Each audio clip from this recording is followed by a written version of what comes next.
47 days. That's how long she'd been locked underground. No sunlight, no voice, nothing but darkness, hard tack, and the scratch of her fingernail against a wooden post, 1 mark per day. Because if she lost count, she lost the only proof she had that time was still passing. Her father had taken everything. Her land, her freedom, her mother's name. Everything except the one thing he never thought to look for. Her mind. This channel is home to stories of the American West, where a mother's love outlasts her life, where strangers become family, and where the human spirit refuses to be locked away. What this story teaches us: the most dangerous person in any room isn't the one with the key. It's the one who kept counting even when they had every reason to stop. If that sent a chill down your spine, subscribe right now and drop a comment telling me what city you're watching from. This story deserves to travel far. The padlock on the cellar door was a chunk of rust. Her father, Harlan, would be here soon. She could always tell by the sound of his left boot dragging through the dirt and the clink of his whiskey bottle. He was early, and that was never a good sign. The door creaked open, and the sudden light felt like a slap. "Did you eat?" Harlan grunted. She just stared. "I asked you a question." "You left biscuits and water," she said, her voice flat. "I ate." Harlan's shadow filled the doorway. He smelled of sweat and sour liquor. He dropped a tin plate on the ground, more hard biscuits and a piece of jerky that looked like old leather. "Maeve Dunlap stopped by the house," he said. Nettie's head snapped up, and she hated herself for it. "What did she want?" she asked, trying to keep her voice steady. "Same thing she always wants, just nosing around, asking about you. I told her you were down with another fever." He squatted in front of her, his knees popping loud in the quiet. "She believed me. She always does. She won't believe you forever." Harlan's hand shot out and grabbed her chin. It wasn't a punch, just a hard reminder of who held the key to that rusty lock. "She'll believe it as long as I tell her to. You understand me?" Nettie met his gaze. She'd learned years ago that looking away only made him squeeze harder. "I understand," she whispered. He let go and stood up. "I need you to sign one more piece of paper." "No." The word was small, but it was solid as a rock. Harlan froze.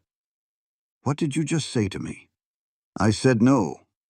I signed the deed to Mama's land. You got what you wanted." Harlan's face went cold. He pulled the heavy door shut, leaving them both in the dark. "That other deed," Harlan said slowly, "was for the 40 acres. This paper is for the water rights, the rights your mother filed on before she passed." "I know what it is." "Then you know it's worth more than the land itself. Without that water, the land is just dust. With it, it's the most valuable property this side of Junction City." "That's why I'm not signing it," Nettie said, her back flat against the cellar wall. He stared at her for a long moment, then bent down, picked up the plate of food, and walked out. The padlock clicked, and his footsteps faded away. Nettie scratched another mark on the post. Midday, 47 days. She had stopped expecting anyone to come looking for her a long time ago. Josiah Crane was up before the sun, which was normal for him these days. Since his wife Sarah passed, the quiet of the morning was the only peace he could find. He saddled up his horse, Slate, and started the ride into Abilene for some fencing wire from Dunlap's store. By mid-morning, the Kansas heat was already a heavy blanket. Maeve Dunlap was behind the counter, sorting nails. "Morning, Josiah." "Maeve, I need 60 feet of wire if you have it." "Levi's getting it from the back," she said, then paused. "Did you ride past the Calloway place on your way in?" "No, ma'am. Came the North Road. Why's that?" Maeve leaned on the counter, her face serious. "Something ain't right out there, Josiah. I've been by 3 times now. Every time Harlan says Nettie is sick. First a fever, then melancholia. The story always changes." "Could be true," Josiah said, not wanting to get involved. "For 7 weeks straight? I knew her mother, Ruth. That girl doesn't have melancholia. She has a father who won't let anyone see her. Josiah sighed. He just wanted his wire. Maeve, I barely know the man. But you knew Ruth, she said, stopping him cold. He had. She'd brought him soup after Sarah's funeral, a quiet, kind woman who just sat with him on his porch when he needed it most. Ruth left that girl her 40 acres and the water rights along the Smoky Hill River, Maeve went on. Harlan's been deep in gambling debt since she died. You can do the math on that. What do you want me to do? He asked. You're heading south anyway. Their place is just 2 miles off the main road. Just ride by, that's all. If it's all fine, I'll give you the wire for free. But if it ain't, she said, looking him straight in the eye, you're not the kind of man who can look away. Josiah put his hat back on. He had 100 reasons to say no, but instead he just tipped his hat and rode south. The Callaway Ranch looked like a place that had given up. The fences were leaning, and the garden was all weeds. He pulled his horse to a stop and just listened. All he heard was the buzz of cicadas in the heat. He was about to turn back when he heard a noise. It was low and muffled, coming from the ground behind the house. He swung down from the saddle and walked quietly around the back of the house. That's when he saw it. A root cellar with a heavy wooden door and a big rusty padlock. A padlock on a root cellar was just plain wrong. Josiah knelt by the door. "Hello?" he called out. He heard a shuffle from inside, then a voice, dry as dust. "Who's there?" "My name is Josiah Crane. I'm a neighbor." There was a long pause. "Are you with my father?" "No, ma'am. Maeve Dunlap asked me to check on you." He heard a sound that might have been a sob. "Maeve sent you." "Yes, ma'am. I did. My father is in town. He won't be back before sundown." Her voice grew stronger, full of a desperate hope. "There's a padlock." "I see it. The key is in the kitchen. It's hanging on a nail right above the stove. He thinks I don't know." Josiah stood up, walked straight to the kitchen door, and found it unlocked. The key was right where she said it would be. His hand did not shake. He walked back, slid the key into the old padlock, and turned it. The lock snapped open with a crack. He lifted the heavy door. She was sitting on the dirt floor, pale and thin, but her eyes were clear. "How long have you been down here?" he asked, his voice low. 47 days, she said. And in that moment, Josiah Crane knew he hadn't just come for fencing wire. He had come to answer a prayer. The dress she had on was faded and torn, probably the one she was wearing when he put her down in that cellar. But her eyes were clear as a prairie sky. That's what he'd remember. Everything else about her looked broken, but not her eyes. "Can you stand?" he asked. She got to her feet without any help, catching herself on the wall just once. He wanted me weak, she thought, and I won't give him that. Josiah offered his hand. She looked at it a good long while before taking it. Her grip was strong. "I need to tell you something," Nettie said, blinking hard in the sudden sunlight. "My father made me sign over Mama's land, locked me in the dark and said I'd stay there till I did." "Did you sign it?" "I signed for the land," she said, looking him square in the eye. "I didn't sign the water rights. That's why he kept me down there. He'll tell you I'm sick in the head. He'll tell everyone I'm unstable. And folks will believe him because it is easier to believe a father than a locked door." "He'll come after me," Nettie said. Her voice was steady, but he could feel her back go stiff against his chest as they rode. "I expect he will. He has friends, men who owe him. I expect that too." "Then why are you doing this?" Josiah was quiet for a spell, the only sound being the horse's hooves on the hard-packed dirt. "Because I didn't help someone once before," he said finally, "and she ended up buried in a field with no name." Nettie didn't say a word to that. She didn't have to. When they got to his ranch, he helped her down and drew a cup of water from the well. "You'll stay in the house," he told her. "I'll sleep in the barn." "You don't have to." "I know I don't. But that is how it is going to be." He softened his tone a bit. "There's a lock on the bedroom door. The key is on the dresser. It locks from the inside." Something in her face changed then. It was the look of someone who sees that a man has thought of what she needs before she even had to ask. "There is something else," she said, standing with her back to him. "Those water rights my mother filed, they are not just valuable. They control the irrigation for 3 whole ranches downstream, including Judge Pruitt's property." She turned around to face him. "My father did not just want to pay off his gambling debts. He wanted power over the very men who could rule against him in a court of law." Josiah let that sink in.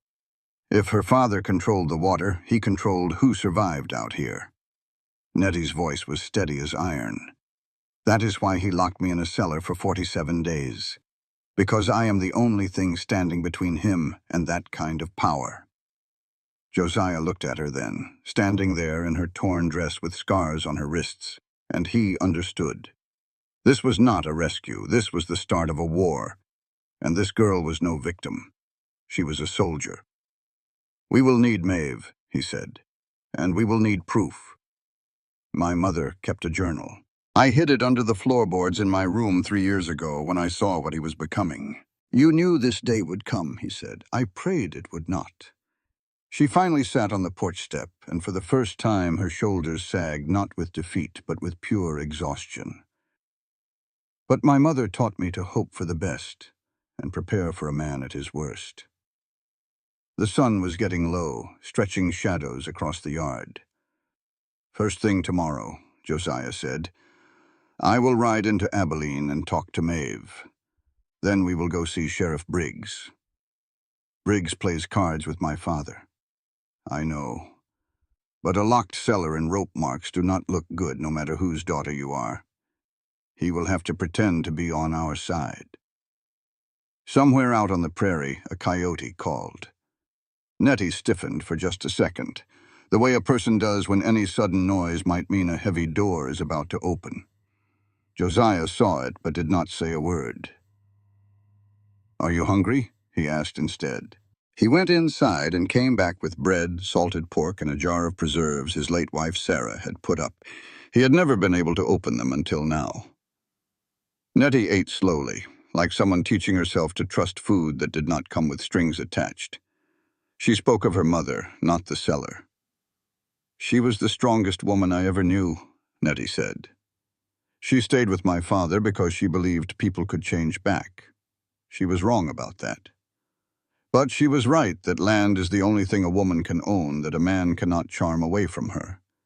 That is why she filed those water rights in her own name." "Your mother, Ruth, was a good woman," Josiah said. "She brought soup to my ranch after my wife died.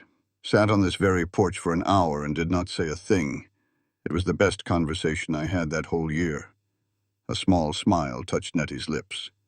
"That sounds like her." After a while, her voice turned hard and flat. "My father will be home by now. He will find the cellar open. He will drink first. By morning, he will have a story cooked up, one that makes him the wronged father and me the ungrateful daughter. By the time he rides into town, half of Abilene will be shaking their heads over poor Harlan Calloway and his troubled girl. You know him well. I have had 47 days to study him. He will come here, and he will bring paper, not fists. He learned long ago that paper hurts worse."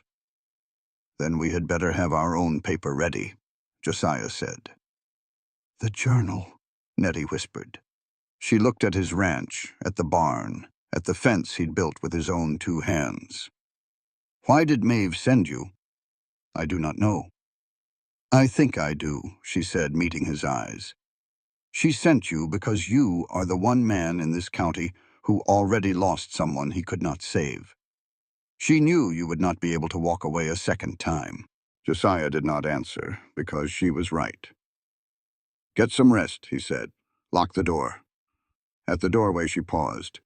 "Josiah, for 47 days I counted. Every morning I told myself someone would come, and every night I told myself I was a fool for hoping." She looked at him over her shoulder. "I was not a fool." He stood on the porch and listened until he heard the lock turn from within. Josiah watched the dark road leading back to Abilene. He knew Harlan Calloway was out there, staring into a freshly empty cellar, and plotting something fierce. The whole world was holding its breath. Not a stir of wind, not even a coyote's cry. Sleep wasn't going to come easy. Tomorrow they would ride into town and start this fight for real. Josiah had just woken to the crunch of boots on the porch when he grabbed his rifle. It was barely dawn. The footsteps stopped. "It's just me," Nettie called out. "Brought you some coffee." He let out a long breath and stepped out of the barn. She stood there holding 2 tin cups, looking stronger in the morning light, like she'd remembered how to stand up straight. "You get any sleep?" he asked. "Some," she said. "More than I have in weeks. That new lock on the door helped." He took a sip. The coffee was strong enough to peel paint. "We need to ride into Abilene this morning," Josiah said. "We'll talk to Maeve, then the sheriff." "Sheriff Briggs won't help us," Nettie replied, her voice flat. "Maybe not," Josiah reasoned. "But we need it on record. If we don't, your father controls the whole story." Nettie's hands tightened around her cup. "There's something else. My father doesn't just play cards with the sheriff. He owns him. He's holding Briggs's marker for $300 from a bad night last winter." Josiah set his cup down. The situation just got a whole lot heavier. "So the law in this town is already bought and paid for." "Exactly," she said. "But my mother was clever. She filed the water rights separate from the land deed. Those rights are still in my name, for now." The ride to Abilene was quiet, taking just over an hour. Nettie sat her horse better than Josiah expected for someone who'd spent 47 days locked underground, her eyes constantly scanning the road for any sign of her father. They found Maeve Dunlap sweeping the steps of the general store. She watched them ride up, then leaned her broom against the wall and planted both hands on her hips. "Well," Maeve said, her eyes skipping right past Josiah to settle on Nettie. She saw the raw, chafed skin on the girl's wrists, and her face hardened like stone. "Get inside," Maeve ordered, her voice leaving no room for argument. "Both of you. Now." She locked the store door behind them, flipping the sign to closed. A tall young man named Levi came down from the stockroom and stopped cold when he saw Nettie. "Levi," Maeve commanded, "put a pot of water on to boil, and bring me the medical kit." "I'm all right," Nettie said, but her voice was thin. "You are not all right," Maeve shot back. "You look like you just crawled out of a grave. Sit down." Nettie sat.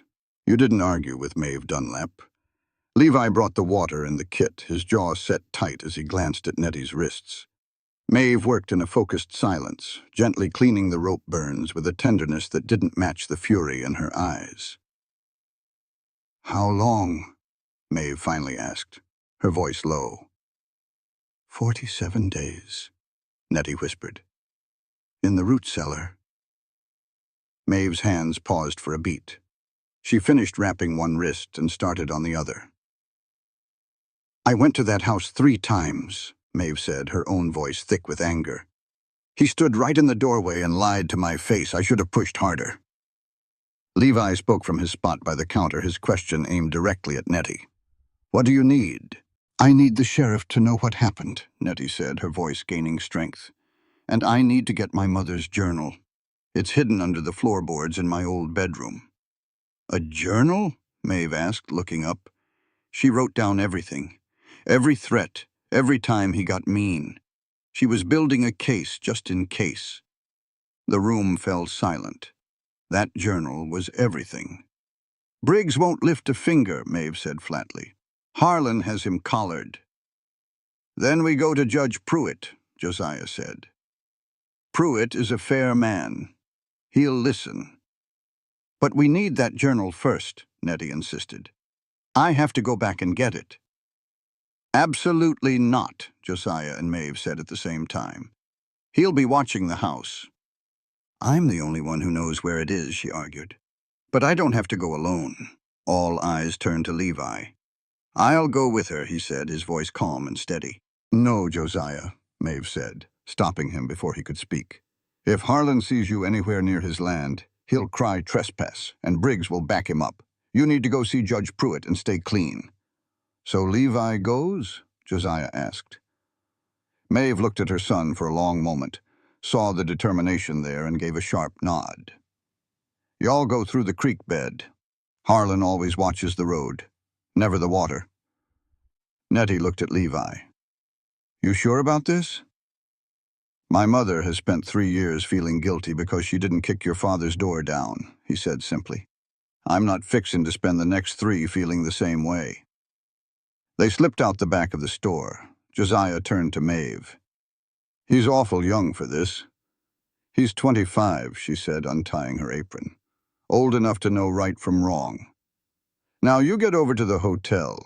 Judge Pruitt takes his lunch at noon sharp. Make sure our story gets to him before Harlan's lies do." "And if this goes wrong, Maeve?" Her eyes were like steel. "A girl who spent 47 days in a hole does not go back to the man who put her there.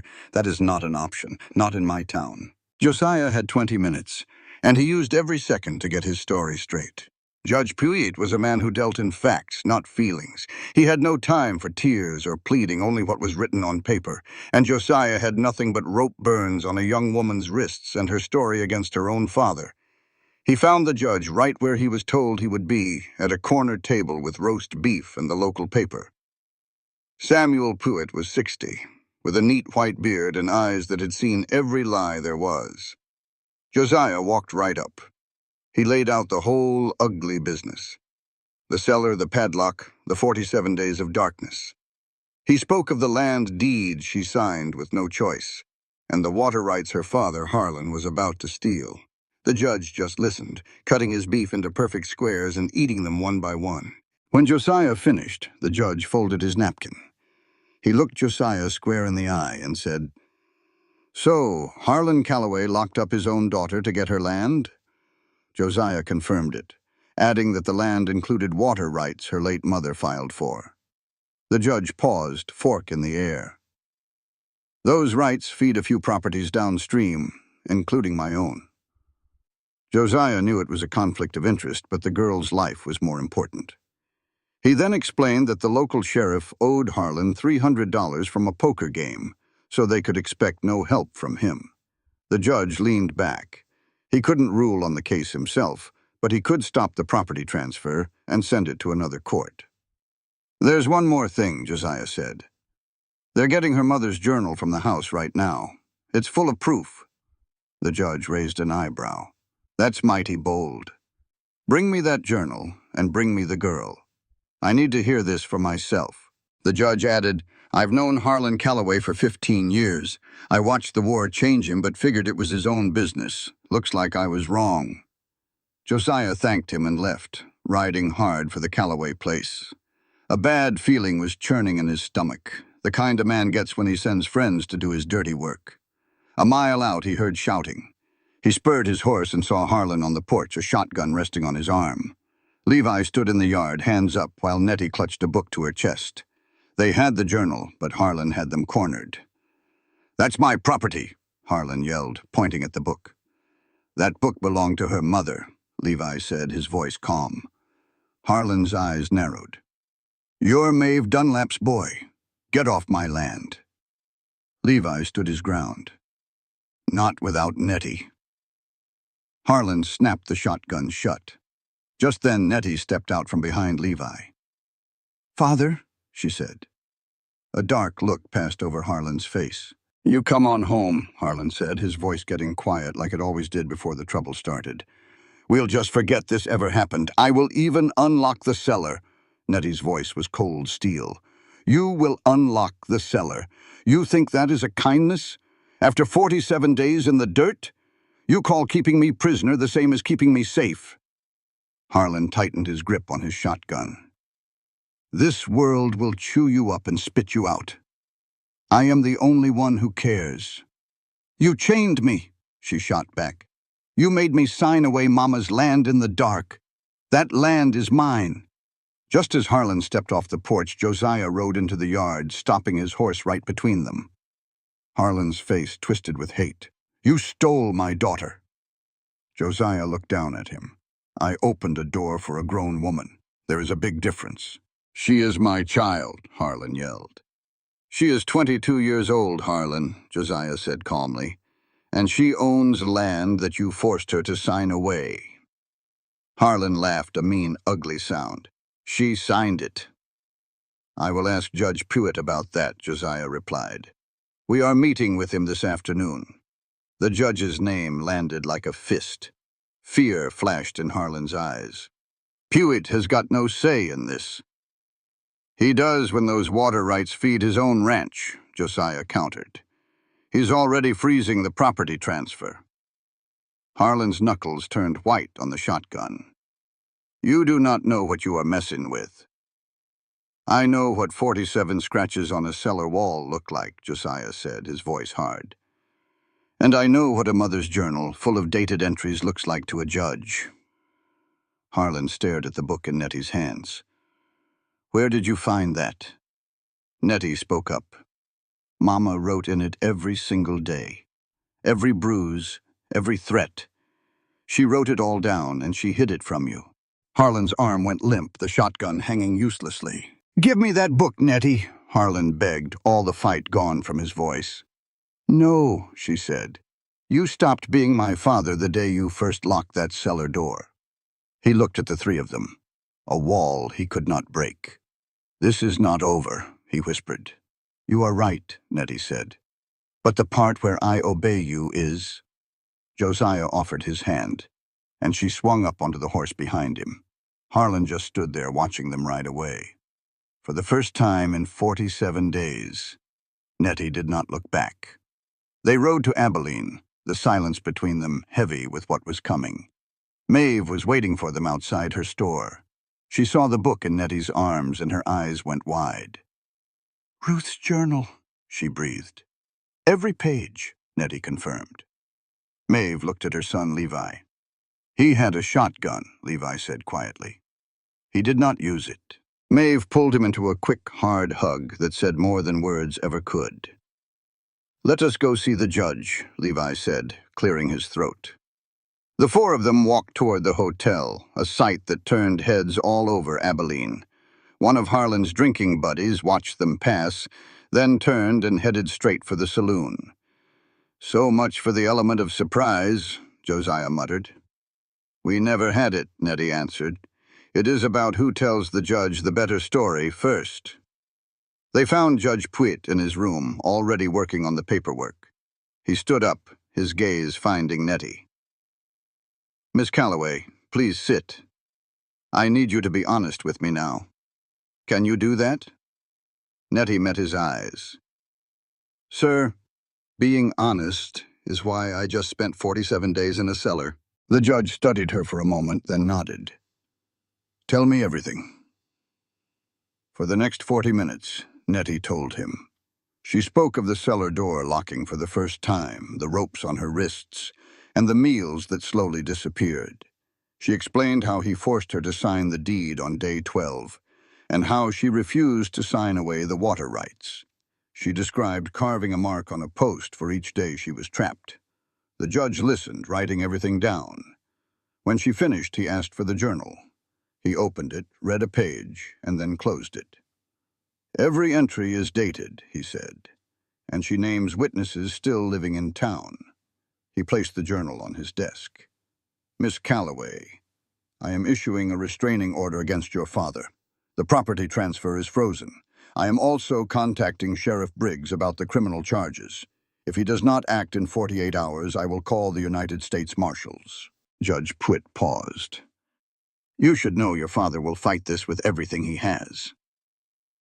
Payne was 47 days in a cellar, Nettie replied. This is just paperwork. A small smile touched the judge's lips. You remind me of your mother. That is the best compliment I could ask for, she said. They left the hotel and were halfway to the store when Sheriff Briggs blocked their path. Miss Calloway, he said, arms crossed over his chest. Your father claims you were taken from his home against your will. Nettie's voice was sharp. It was against his will, Sheriff, not mine. The sheriff shifted his weight. He says you have not been well. He says a lot of things, Nettie fired back. Did he happen to mention the 47 days he kept me locked underground?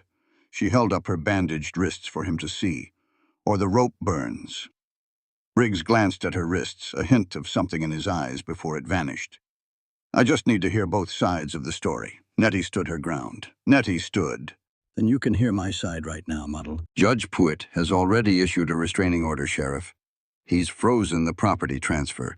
You can either take my statement right now, or you can explain to the circuit judge why you refused. The color drained from Briggs's face. He looked at Josiah and said, "This is your doing."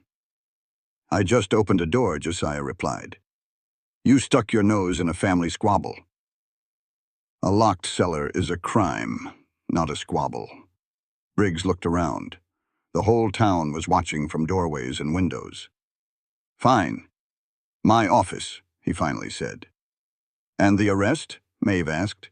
He did not answer. Inside, Nettie gave a clear statement. When she was done, Briggs sighed. "I will ride out to the Calloway place tonight." "To arrest him?" she asked. "To talk to him." "You're going to talk to the man who held me in a cellar for 7 weeks? You play cards with him every Saturday. You already know his side." The room went dead quiet. "That ain't got nothing to do with this," Briggs said, his face like stone. $300 says it does." Briggs flew out of his chair. "You watch yourself." Josiah stepped forward just enough. "She is a victim giving a sworn statement, Sheriff. Remember that." Briggs stared hard at Josiah, then sat back down. "I will ride out tonight." Outside, the sun was low. Nettie stepped onto the boardwalk and stopped cold. Harlan Calloway was standing across the street, sober and clean, beside a man in a fine suit. "That's Emmett Slade," Maeve whispered. "A lawyer from Selena." Harlan tipped his hat to Nettie, then strolled into the saloon with his lawyer. They all understood then. Harlan Calloway had been planning this all along. Nettie's hands balled into fists, her bandaged wrists pale in the dim light. "He is not fighting like a drunk anymore," she said. By the next morning, Slade had already turned the story on its head. Suddenly, Harlan Calloway was a wronged father, a war veteran driven to desperation by a daughter unstable with grief. Pete Holm from the livery brought the news out to the ranch. "Mr. Slade has been in the saloon telling folks Harlan was just trying to get help for his girl," Pete said nervously. "Says she is melancholic and hurts herself." "And people are buying that?" "It is an easier story to believe, sir."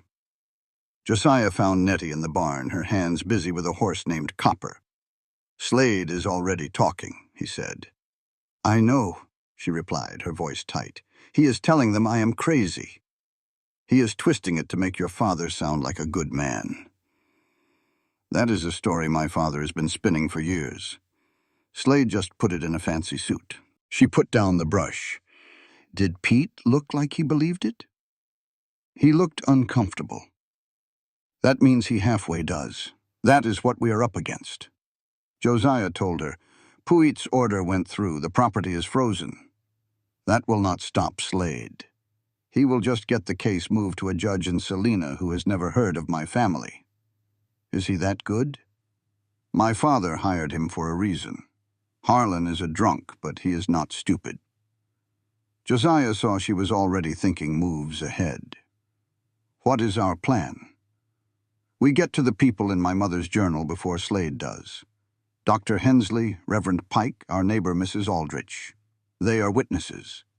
If Slade silences them, the journal is just words on a page.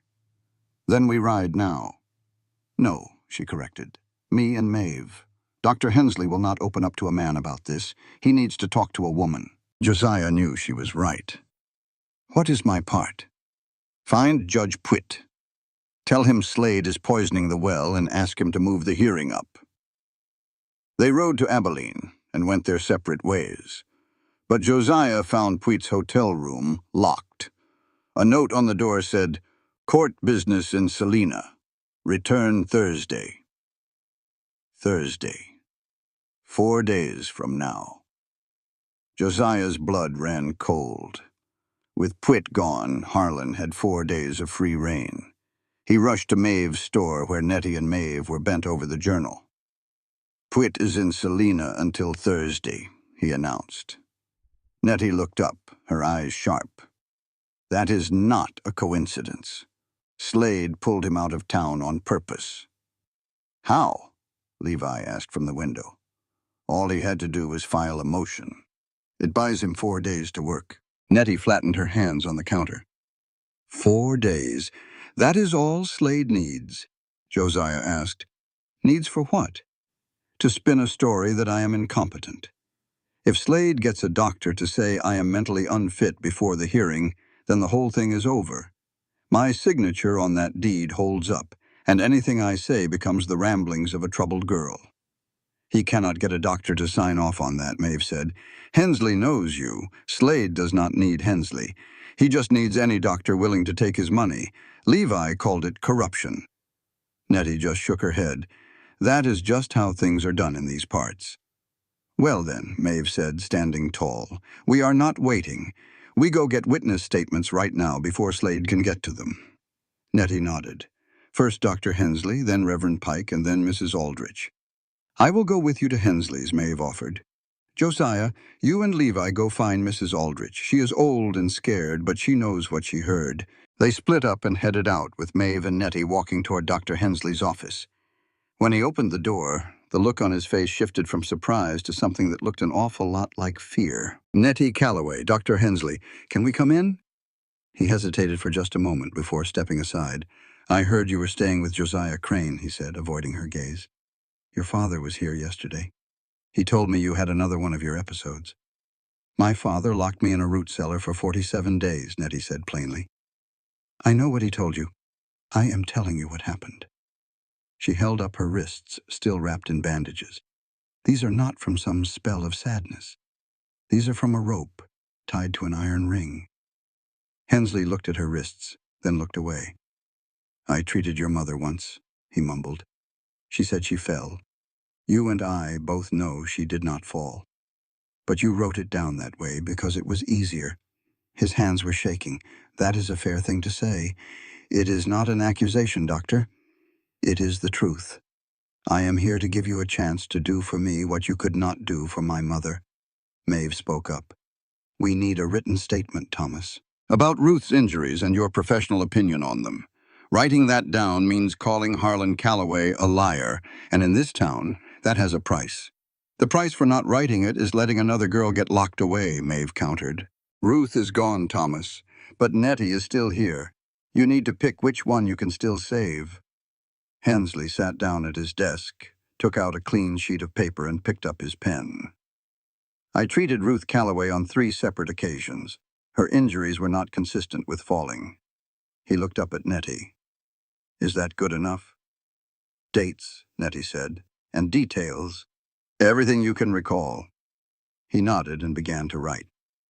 Meanwhile, Josiah and Levi were knocking on Mrs. Aldrich's door. She was a stooped, white-haired woman of 72. I know who you are, she said to Josiah. Maeve's boy. She looked at Levi. Did your mother send you about Nettie? Yes, ma'am, he replied. I was wondering when someone would finally come asking, she said, opening the door. I heard her screaming that first night. For 47 nights, I told myself it was just some animal, knowing good and well it was not. Tears streamed down her face. What do you need me to do? A written statement, Josiah said, about what you heard and for how long. I will write it, sign it, and swear on it in front of the judge himself. I owe that girl that much. By noon, they had 3 statements. The third came from Reverend Pike, who confessed he once saw Harlan strike Ruth, but had only prayed about it. He prayed about it, Nettie repeated, her voice dangerously calm. He watched my father hit my mother, and all he did was pray. He is willing to testify now, Maeve said gently, because it is safe, because enough people are standing up that he does not have to stand up all by himself. Nettie tucked the papers into her journal. I ought to be grateful, but I am not. Every one of them watched my family crumble and chose their own comfort over doing what was right. Maeve put a hand on her arm. Late courage is still courage, Nettie. Tell that to my mother, she answered. Later that day, they all gathered around the counter looking at the journal and the 3 statements. We have enough to take to the circuit judge, Nettie said. But we have to get there before Slade files his papers. We have 2 days, Josiah figured. Less than that, Nettie corrected. My father is not a fool. Slade is probably on his way to Selena right now. The doctor will declare me unfit based on nothing but Slade's lies. They can do that without even seeing you? Levi asked, his voice sharp. It is a loophole, Nettie explained, big enough to drive a wagon straight through. Maeve slammed her hand down. Then we will drive our own wagon through first. We take these statements to Selena ourselves right now. We file them before Slade can. And we demand any examination be done in person by a doctor we choose. Then we ride for Selena, Josiah declared. Tonight, Nettie said, her voice firm. We ride tonight. If Slade has a 2-day head start, we cannot afford to lose a single hour. Josiah looked at her, seeing the pure will that had kept her going for 47 days in the dark. Tonight, he agreed. They spent the next 2 hours getting ready. As the others packed supplies and checked the horses, Nettie sat at the counter and wrote. It was not a letter, but a list. It had names, dates, and dollar amounts for every single one of her father's gambling debts. She had heard it all through the cellar walls. How do you know all this? Josiah asked. My father talks to himself when he is drinking, she explained. He would sit right above the cellar and list out his debts like he was balancing a book in his head. I could not write any of it down, so I memorized it all. Every name, every number. She put the pen down. My father thought that cellar made me helpless. He never figured out it was making me dangerous. Maeve came out with a bag for the trip and saw the list. What in the world is that? Insurance, Nettie said. They left at dusk with Nettie sitting beside Josiah in the wagon. The road to Selena was 40 miles long, and they planned to ride all through the night. Rider behind us, Levi called out from beside the wagon. About a half-mile back. Josiah kept his eyes on the road. Just one? Yeah, and he is matching our pace. Nettie's knuckles went white. My father would not come alone. It is not your father, Levi said. Wrong horse. Slade, Josiah said flatly. Or someone he hired. Josiah halted the wagon. The lone rider in the distance also stopped. We keep going, Nettie said. Let him watch. Let Slade know we are on our way. I am done hiding. Josiah looked at the resolve in her face, clear even in the starlight. You have had a while to think on this. 47 days is a long while, she agreed. They moved on. Levi eventually identified the rider as Carl Ducker from the livery. Ducker is harmless, Maeve scoffed. Not when he is on someone's payroll, Nettie answered. Near midnight, they paused at a creek to water the horses, Model. You ought to get some sleep, Josiah said. Nettie shook her head. Can't. You are the one who needs to be sharp. I am always sharp, he answered. It is how I stay alive. She stood, asking a question that pulled him up short.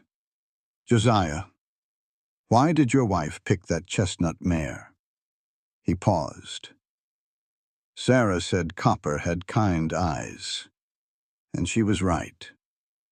First animal I ever touched that did not flinch.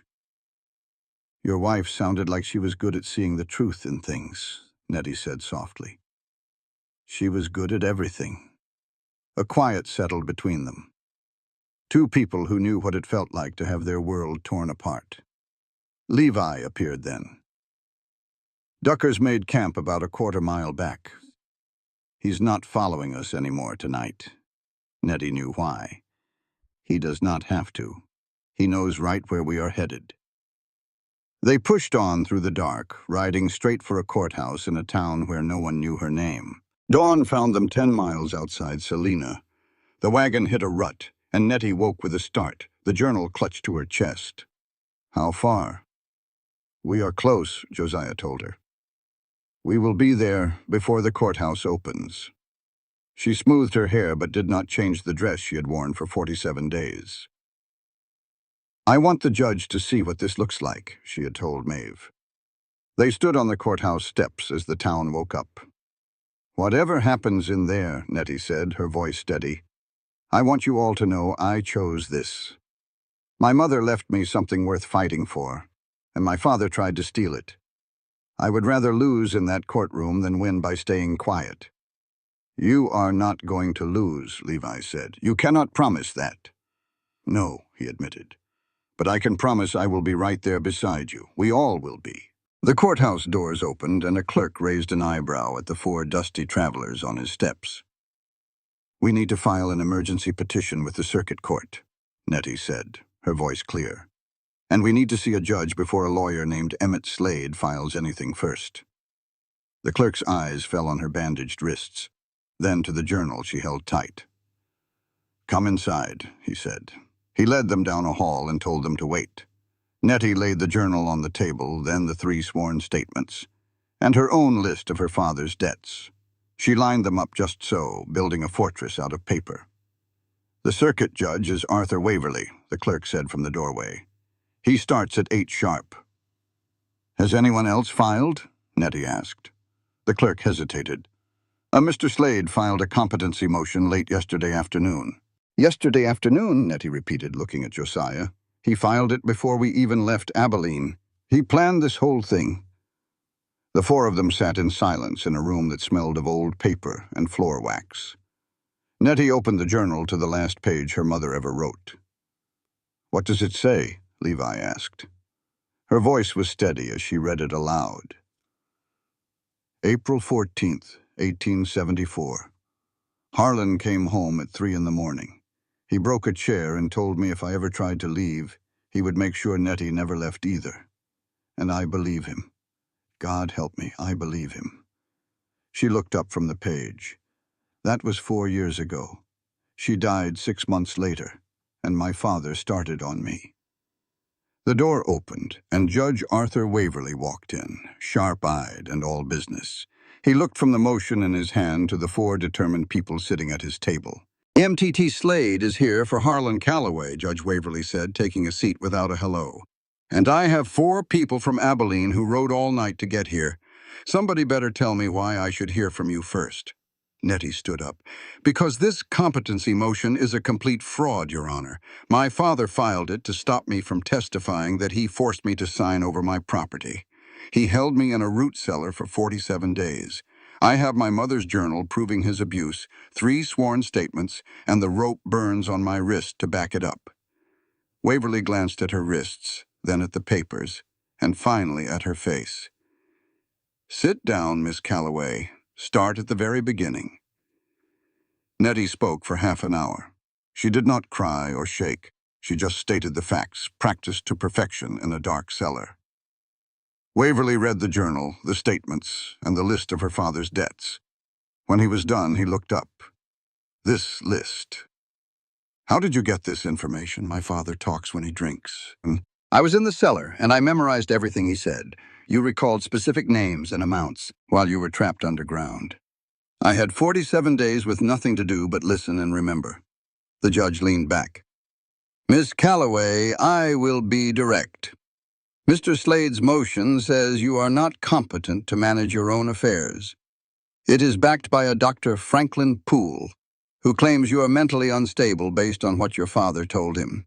That doctor has never once laid eyes on me, I am aware, and yet he is willing to declare me incompetent on the word of the man who locked me in a cellar." Waverly's jaw tightened. "The law permits family testimony. It is a part of the law I have never cared for, but it is there." "Then examine me yourself," Nettie said, leaning forward. "Right now. Ask me anything. If I'm incompetent, you will know it. And if I'm not, then Dr. Poole's opinion was bought and paid for." The room was dead silent. Waverly studied her. Then he turned to his clerk. "Get Dr. Harmon. I need an independent examination today." "Your Honor," the clerk protested. "Today, Howard." The judge stood. "We will recess until the doctor arrives. Miss Calloway, you and your friends will stay in this building. Mr. Slade is due in my court at 2 o'clock for another case. I imagine he will find out you are here. Be ready for it." The judge walked out. Nettie finally let out a long breath. Josiah had not seen her relax for even a second since he found her. You did good, Maeve told her. I did what my mother would have. She just never had the chance. Levi, watching the street, grunted. Someone is coming. A man in a suit, walking fast. Slade, Nettie said without even looking.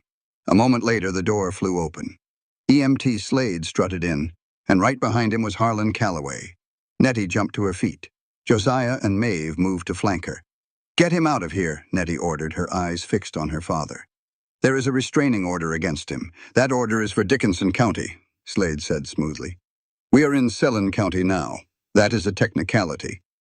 The law is made of useful technicalities, Miss Calloway. Harlan stood behind his lawyer, cleaned up and looking sober. He wore a sad expression you might believe if you did not know the man. Nettie, he said, I just want to talk. You had 47 days to talk through a locked door. I was just trying to protect you. You were trying to steal from me. Slade held up a hand. Miss Calloway, your father will withdraw the motion and all claims if you return the land deed and drop all charges. Silence fell.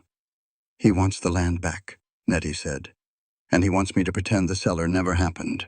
He wants to settle this quietly as a family. You mean without consequences, she said. Slade just shrugged. I am offering you peace. Nettie looked straight at her father. Is that what you want? Peace? His face twisted. I want my daughter back. You never lost me. You caged me. There is a big difference. I made mistakes. You chained my wrists. I was drinking. You were being yourself. The liquor just stopped you from pretending. Harlan's composure finally broke, and his eyes got wet. Your mother would have wanted us to work this out. Nettie went rigid. Josiah saw the anger flash in her eyes. When she spoke, her voice was a low whisper. Do not you dare use her name. She wrote about you. Every time you came home drunk. Every single bruise. She hid her journal where only I would find it. You did not know her. You owned her. And after she died, you started in on owning me. Harlan staggered back. Slade stepped in.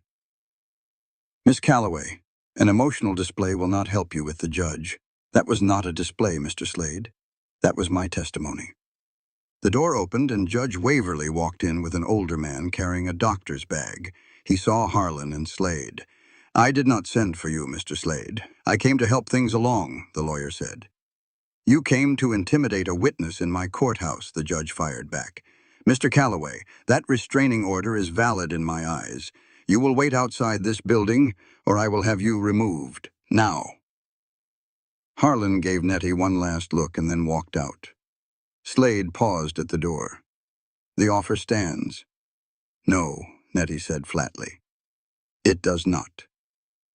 After Slade left, Waverly introduced Dr. Harmon. Doctor, I need a thorough mental competency examination of Miss Calloway. I need your honest professional opinion, not a favor. Harmon's voice was dry as a creek bed in August. I do not do favors, Arthur. He looked at Nettie. Miss Calloway, would you rather we do this in private? No. I want every single person in this room to hear what is said. Harmon gave a slow nod and took a seat. For the next hour, he tested her from top to bottom. He poked at her memories, her reason, her state of mind. He made her recall small things from the journal and count backward by sevens from 100. When he was done, Harmon stood and faced the judge. This woman is not the least bit incompetent. In my professional opinion, she has one of the sharpest minds I have come across all year. Whoever signed that affidavit should be ashamed. Judge Waverly nodded. Thank you, Doctor. Arthur, that young woman was locked underground for 47 days. She does not need a competency hearing.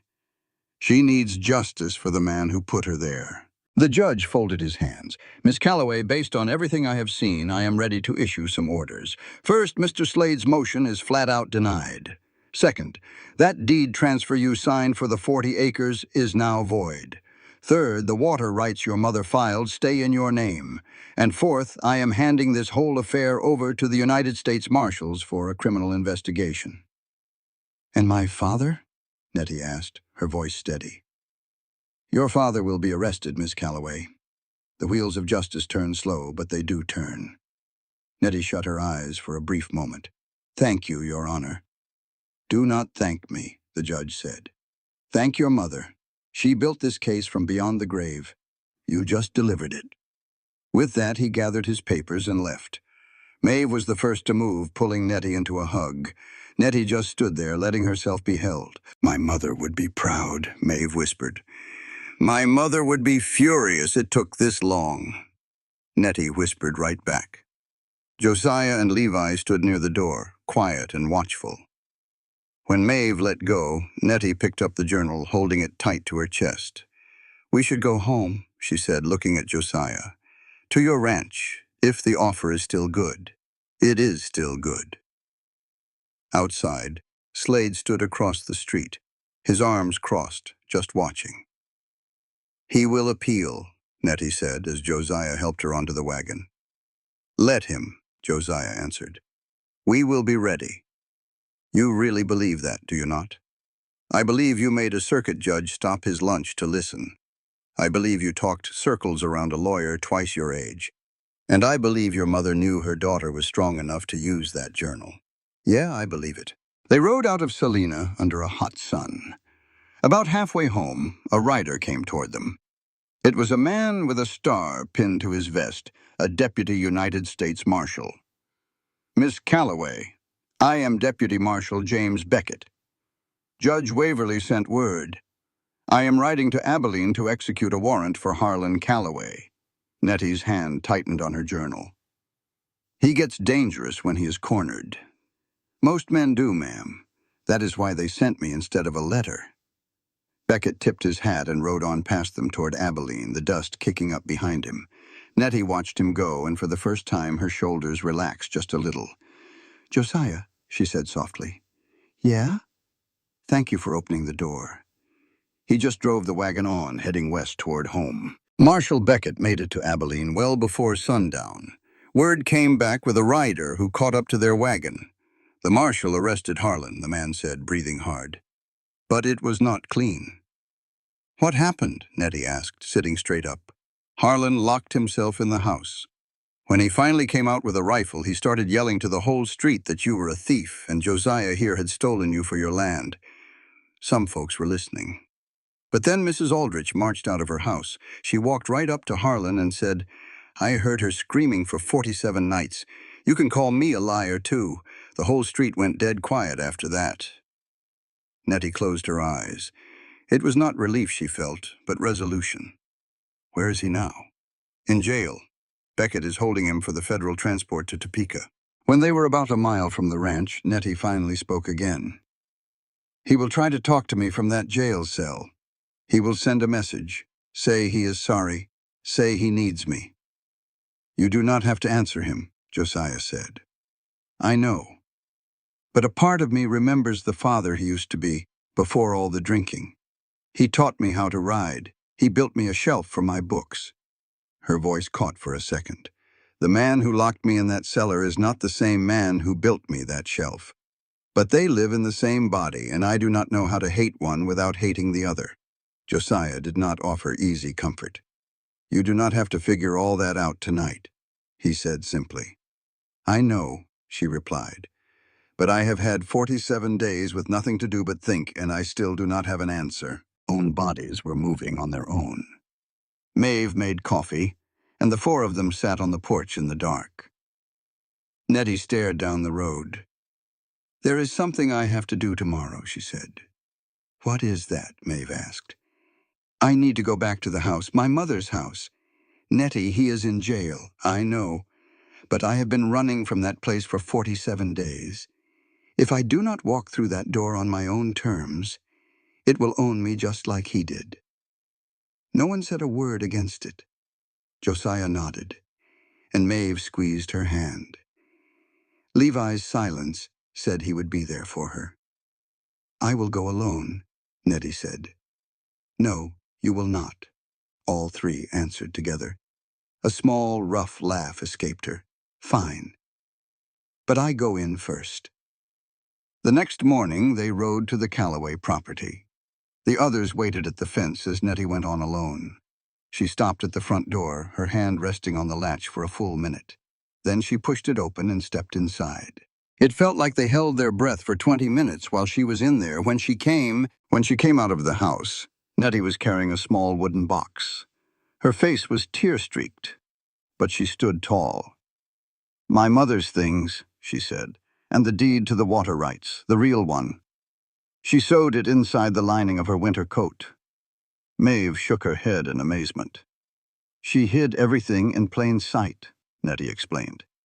"It looked like she was just keeping house, but really she was building an arsenal." She tucked the box under her arm. "I am done here. I will deal with the house later. Right now, I just want to go home." She paused. "I mean, your ranch." "You do have a home," Josiah said quietly, "for as long as you need one." She mounted her horse, Copper, and rode away without a single look back at the place that had been her prison. 2 days later, a deputy marshal came out to the ranch. "Your father's being sent to Topeka for a federal trial," he told them. "Judge Waverly voided the deed transfer, so the water rights are officially in your name.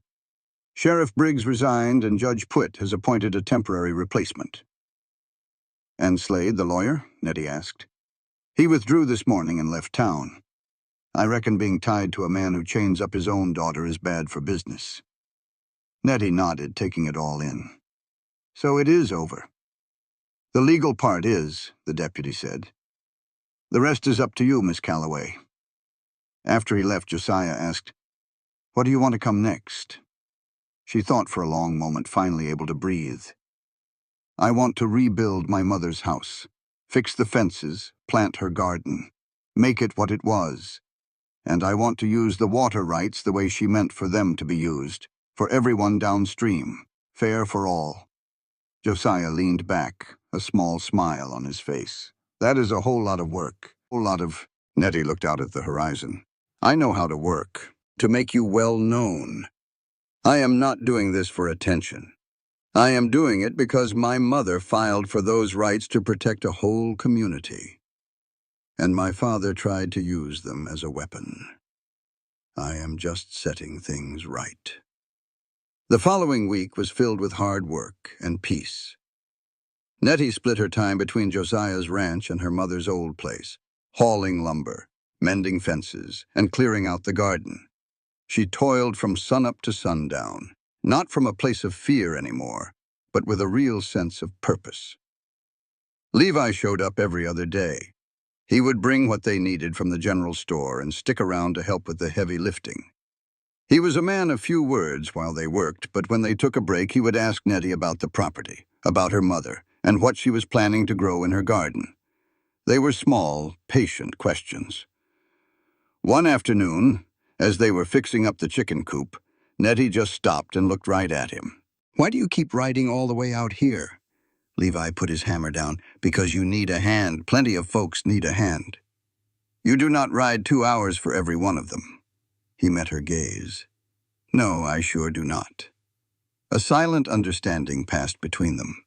Nettie was the first to look away, but a small smile touched her lips. "Hand me that plank of wood." He passed it to her, and their fingers brushed. Neither one of them said a word about it. But Levi stayed a whole hour later than he usually did that day.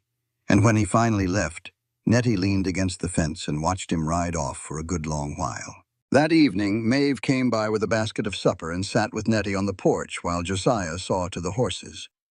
"My son has taken a shine to you," Maeve said plainly. "I know. And do you like him?"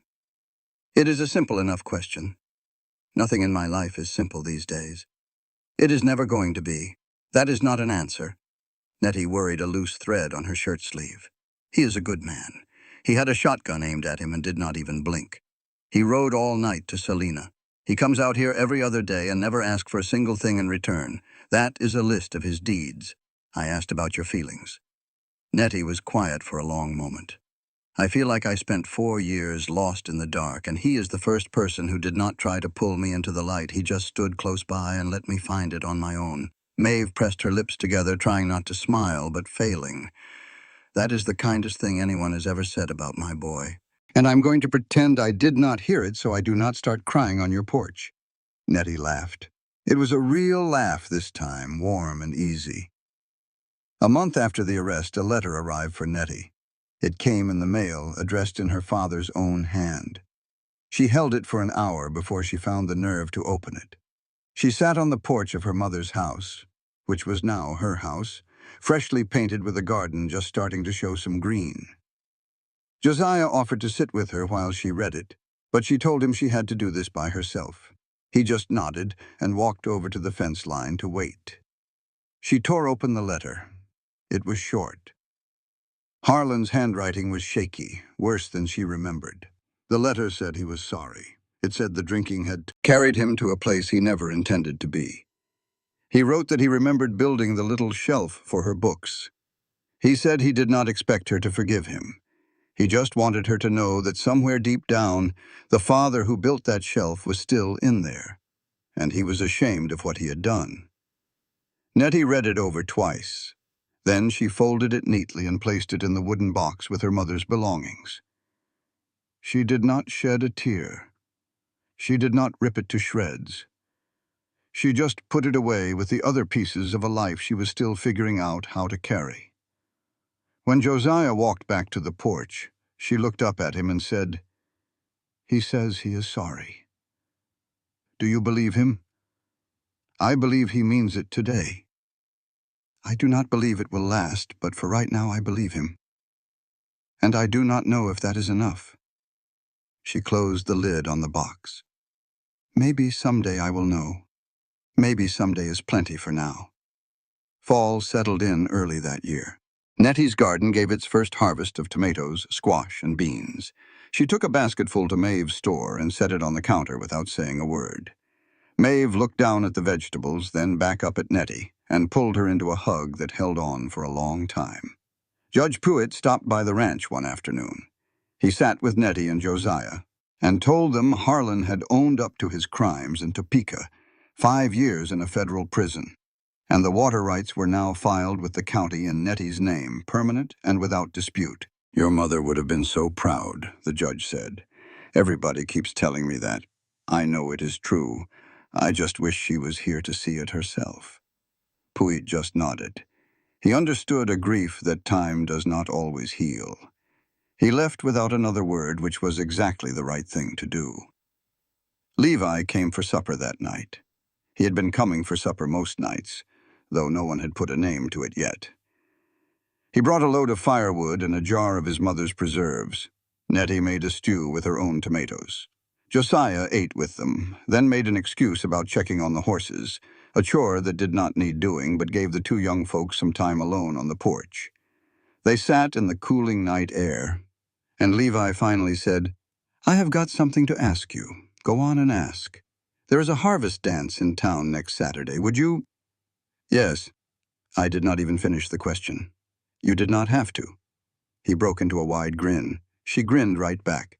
And sitting there on that porch with stew on the stove and a garden growing strong, Nettie Calloway felt something she had not felt in 4 long years. It was not just safety, she had found that at Josiah's ranch. It was not justice, she had found that in a Selena courtroom. It was not even love, though that was coming, slow and steady as a man who brings firewood and asks for nothing. She felt free. Not the panicked freedom of running away, but the quiet freedom of choosing to stay, of choosing where she would make her stand and who she would stand with.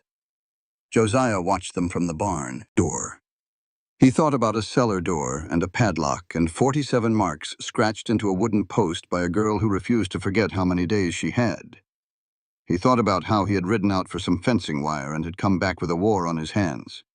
And he thought about what Maeve had told him that first day in the store, the words that started it all. "You are not the kind of man who can unsee something once it has been seen." She was right about that. He could not unsee it, and he was mighty glad for it. The harvest dance was that Saturday. Nettie wore a blue cotton dress that Maeve had sewn for her. Levi had on a clean shirt and boots he had polished until they shone in the lamplight. They danced 3 songs, and Nettie stepped on his feet twice. He never said a word about it. Mrs. Aldrich watched them from a chair against the wall, with happy tears streaming down her face. Reverend Pike played the fiddle, and he was not very good at it, but nobody seemed to mind one bit. Dr. Hensley bought Nettie a glass of cider and told her, "Your mother would be dancing right out there beside you." "She is," Nettie said with a small smile. Josiah stood near the edge of the room, just watching. Maeve came and stood next to him. "You did a good thing, Josiah Crane. I just opened a door. That is what a good thing looks like sometimes. Just opening a door for someone." The music played on, and folks danced. Nettie laughed at something Levi whispered to her, and the sound carried across the room like a bell that had been silent for years. And somewhere in a federal jail in Topeka, Harlan Calloway sat alone in his cell, listening to the quiet and counting his days, just like his daughter had, one mark at a time. The difference was, Nettie had stopped counting. She did not need to anymore. The door was open. The marks on that post were a part of her past, and the life that stretched out before her was her own. It was not given, and it was not stolen. It was earned. She earned every single day of it. Now, if this story touched your heart, please take a second to like this video and subscribe to our channel. Leave a comment and tell me what part of the story really stuck with you. Tell me what time it is where you are listening from, and what state or country you call home. Every story we share is retold with a whole lot of care. Some details might be changed to make the meaning shine through, and the images you see are made with AI to bring the feelings to life. If you enjoy this kind of storytelling, please stick around. We have more stories on the way, and maybe the next one will remind you that no matter how long you have been counting marks on a post, it only takes one open door to begin again. This content was carefully researched, developed, and manually edited by our team to deliver meaningful stories with valuable life lessons. Every narrative is crafted to entertain, inspire, and empower our audience. We believe that great stories can change lives, and we are committed to bringing you content that matters. Thank you for being part of our community.